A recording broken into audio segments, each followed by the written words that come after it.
ਵੇਖਣ ਦੇ ਸੁਣਾ ਭਰਾਵਾਂ अस्सलाम वालेकुम। साढ़े चैनल का नाम है सालिफिर गोट फार्म। उम्मीद करता हूँ सारे भाई ठीक होंगे।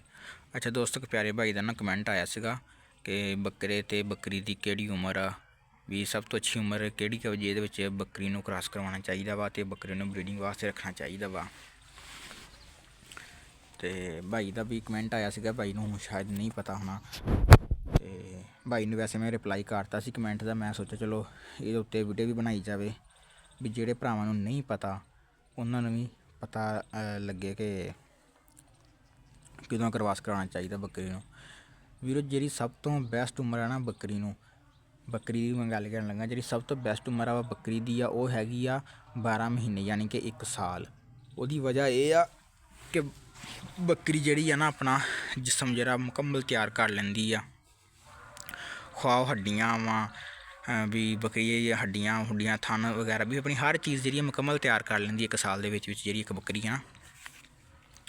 तो अगर तुसी उन्हों 1 साल की उम्र चों पहलां उन्होंने क्रॉस करवा देंगे तो ਉਹਦਾ नुकसान ये होंदा कि बच्चे ਜਿਹੜੇ कमज़ोर पैदा होंदे आ, बकरी का ਜਿਹੜਾ वजन वो गिरदा ਜਾਂਦਾ ਵਾ ਤੇ ਅੱਗੇ ਜਾ ਕੇ ਜਿਹੜੀ ਬੱਕਰੀ ਆ ਉਹ ਫਿਰ ਦੁੱਧ ਦੀ ਮਿਕਦਾਰ ਬੱਕਰੀ ਦੀ ਘਟਦੀ ਜਾਂਦੀ ਆ। ਤੇ ਉਹਦੇ ਨਾਲ ਇਹ ਹੁੰਦਾ ਵਾ ਕਿ ਬੱਕਰੀ ਜਿਹੜੀ ਕਮਜ਼ੋਰ ਹੋ ਜਾਂਦੀ ਆ ਅਗਰ ਤੁਸੀਂ ਪਹਿਲਾਂ ਕ੍ਰਾਸ ਕਰਵਾ ਦਿੰਦੇ ਹੋ 1 ਸਾਲ ਤੋਂ। ਹੁਣ ਤੁਹਾਡੇ ਸਾਹਮਣੇ ਹੈਗੀਆਂ ਵਾ, ਹੁਣ ਸਾਡੇ ਕੋਲ ਤੇ ਬੱਕਰੇ ਹੈ ਸੀਗੇ ਤੇ ਸਾਨੂੰ ਨਹੀਂ ਪਤਾ ਲੱਗਿਆ ਕਿਹੜੇ ਟਾਈਮ ਉਹਨਾਂ ਨੇ ਕ੍ਰਾਸ ਕਰਤੀਆਂ। ਹਾਲਾਂਕਿ ਅਗਰ ਸਾਨੂੰ ਪਤਾ ਹੁੰਦਾ ਤੇ ਅਸੀਂ ਕ੍ਰਾਸ ਨਹੀਂ ਸੀ ਕਰਵਾਉਣੀਆਂ। ਉਹ ਅੱਲਾ ਵੱਲੋਂ ਕ੍ਰਾਸ ਹੋ ਗਈਆਂ ਤੇ ਲੇਕਿਨ ਉਹ ਬਣੀਆਂ ਨਹੀਂ, ਉਹ ਖਾਲੀ ਹੀ ਇਸ ਟਾਈਮ। ਉਹ ਇਨਸ਼ਾਅੱਲਾ ਹੁਣ ਜਦੋਂ 2 ਦੰਦ ਹੋਣਗੀਆਂ ਉਦੋਂ ਅਸੀਂ ਉਹਨਾਂ ਨੂੰ ਕ੍ਰਾਸ ਕਰਵਾਉਣਾ। ਤੇ ਦੱਸਣ ਦਾ ਸਿਰਫ ਮਕਸਦ ਇਹ ਆ ਕਿ ਜਦੋਂ ਤੁਹਾਡੀ ਬੱਕਰੀ ਜਿਹੜੀ ਆ 1 ਸਾਲ ਦੀ ਹੋ ਜਾਵੇ ਉਦੋਂ ਤੁਸੀਂ ਉਹਨੂੰ ਕ੍ਰਾਸ ਕਰਵਾ ਦਿਓ। ਵੀ ਜਿੱਦਾਂ ਹੀ 1 ਸਾਲ ਉਹਦੀ 12 ਮਹੀਨੇ ਉਮਰ ਪੂਰੀ ਹੁੰਦੀ ਆ, ਅਗਰ ਉਹ ਦੋਂਦੀ ਆ ਠੀਕ ਆ, ਅਗਰ ਉਹ ਨਹੀਂ ਦੋਂਦੀ ਤਾਂ ਵੀ ਤੁਸੀਂ ਉਹਨੂੰ ਕ੍ਰਾਸ ਕਰਵਾ ਦਿਓ। ਵੈਸੇ ਇਹ ਗਾਲਬਨ 1 ਸਾਲ ਦੀ ਉਮਰ ਦੇ ਵਿੱਚ ਬੱਕਰੀ ਬੱਕਰਾ ਵਾ ਉਹ ਦੋਂਦਾ ਹੋ ਜਾਂਦਾ, ਜਾਨਵਰ ਜਿਹੜੇ ਨਾ ਦੋਂਦੇ ਹੋ ਜਾਂਦੇ ਆ। ਹੁਣ ਬੱਕਰੇ ਦੀ ਕਿਹੜੀ ਉਮਰ ਸਭ ਤੋਂ ਅੱਛੀ, ਉਹ ਹੈਗੀ ਆ ਜੀ 1.5 ਸਾਲ ਯਾਨੀ ਕਿ 18 ਮਹੀਨੇ। 18 ਮਹੀਨੇ ਦੇ ਵਿੱਚ ਬੱਕਰਾ ਤਕਰੀਬਨ 2 ਤੋਂ 4 ਦੰਦ ਹੋ ਜਾਂਦਾ ਵਾ, ਕਿਉਂਕਿ ਜਦੋਂ ਬੱਕਰਾ 1 ਸਾਲ ਦੀ ਉਮਰ ਵਿੱਚ ਜਾ ਕੇ ਬੱਕਰਾ ਦੋਂਦਾ ਹੁੰਦਾ ਵਾ ਤੇ ਫਿਰ ਹਰ 4 ਮਾਹ ਬਾਅਦ ਆਪਣੇ 2 ਦੰਦ ਐਡ ਕਰਦਾ ਜਾਂਦਾ।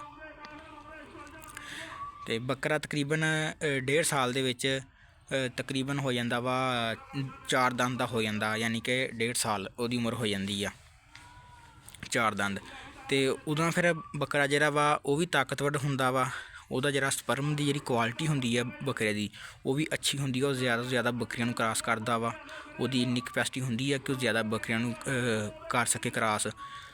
ਤੇ ਉਸ ਤੋਂ ਬਾਅਦ ਜਿਹੜੀ ਆ ਕਿ ਬੱਚੇ ਆ ਉਹ ਵੀ ਅੱਛੇ ਪੈਦਾ ਹੁੰਦੇ ਆ, ਸਿਹਤਮੰਦ ਪੈਦਾ ਹੁੰਦੇ ਆ, ਵੱਡੇ ਪੈਦਾ ਹੁੰਦੇ ਆ ਬੱਕਰੇ। ਉਹਨਾਂ ਦਾ ਸਿਰਫ ਇਹ ਜਿਹੜਾ ਵਾ ਨਾ ਹੁੰਦਾ ਵਾ ਤਰੀਕਾ ਬੱਕਰੇ ਦਾ ਸੌਰੀ।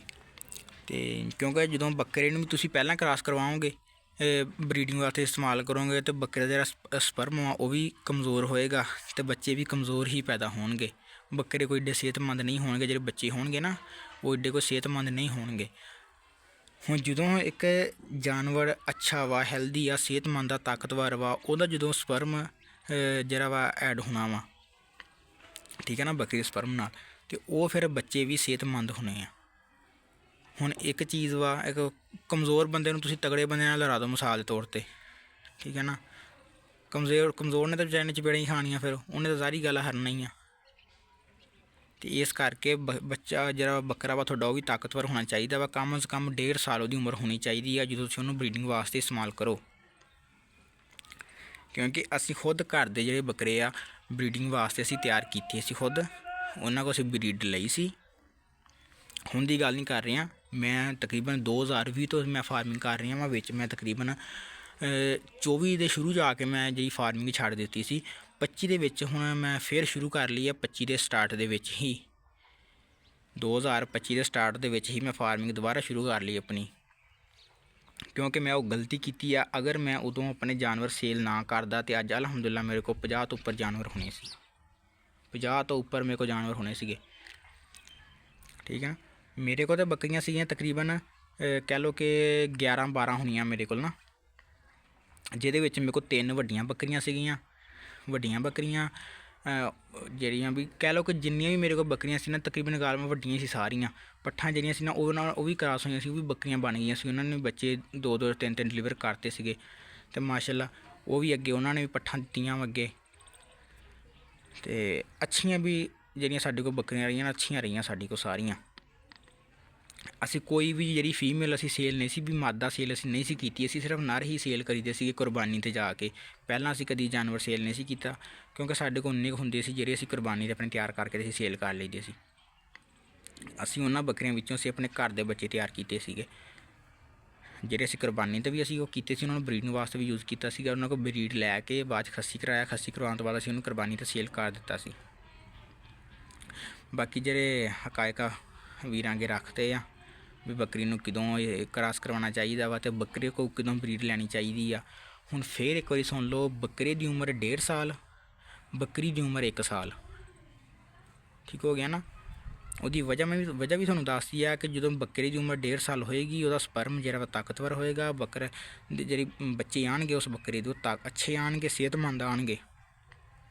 ਅਗਰ ਤੁਸੀਂ ਛੋਟੇ ਬੱਕਰੇ ਨੂੰ ਬਰੀਡਿੰਗ ਵਾਸਤੇ ਯੂਜ਼ ਕਰਦੇ ਆ, ਉਹਦਾ ਸਪਰਮ ਵੀ ਜਿਹੜਾ ਹਾਲੇ ਕਮਜ਼ੋਰ ਹੁੰਦਾ ਅਤੇ ਇਸ ਕਰਕੇ ਉਹਦੇ ਫਿਰ ਜਿਹੜੇ ਬੱਚੇ ਆਉਂਦੇ ਆ ਨਾ ਉਹ ਵੀ ਕਮਜ਼ੋਰ ਆਉਂਦੇ ਆ।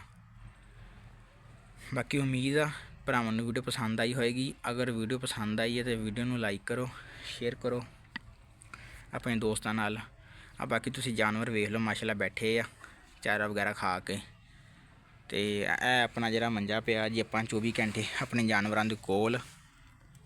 ਅਤੇ ਵੀਰੋ ਆ ਥੋੜ੍ਹੀ ਜਿਹੜੀ ਗੰਦਗੀ ਵਗੈਰਾ ਨੇ ਇਹਨੂੰ ਥੋੜ੍ਹਾ ਅੱਜ ਇਗਨੋਰ ਕਰੋ, ਕਿਉਂਕਿ ਉਹਦੀ ਵਜ੍ਹਾ ਇਹ ਸੀਗਾ ਕਿ ਸਾਡੇ ਨਾ ਆ ਗਈ ਸੀ ਕਜ਼ਨ ਦੀ ਸ਼ਾਦੀ ਇੱਕ ਦੀ, ਅਤੇ ਮੈਂ ਤਕਰੀਬਨ ਕੱਲ੍ਹ ਦਾ ਸੀ ਸ਼ਾਦੀ 'ਤੇ ਸੀਗੇ।